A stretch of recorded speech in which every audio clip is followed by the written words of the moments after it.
مقلب حمدي ووفاء المنتظر. خلاص وفاء خدت حقها من حمدي وعملت في مقلب وسافرت تركيا مع الأولاد وسابته لوحده في دبي.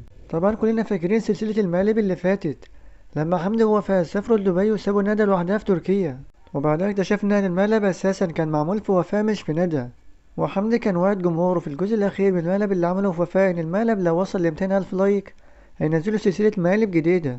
والمتوقع بنسبة 90% ان في سلسلة المقالب الجديدة وفاء هي اللي هتعمل المقلب في حمدي، لان في كل مقالبهم اللي عملوها قبل كده هم ماشيين مقلب هنا ومقلب هنا. يعني مثلا لو حمدي اللي عمل المقلب وفاء بترجع تاخد حقها، ولو وفاء هي اللي عملت المقلب حمدي بيرجع ياخد حقه. وبنسبة كبيرة جدا المقلب الجاي وفاء هي اللي هتعمله في حمدي.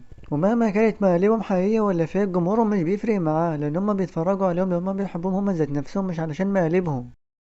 وبكده نكون وصلنا لنهاية الفيديو. متنساش تشترك في القناة وتفعل زر الجرس وتعمل لايك للفيديو ليصلك كل جديد. والسلام عليكم ورحمة الله وبركاته.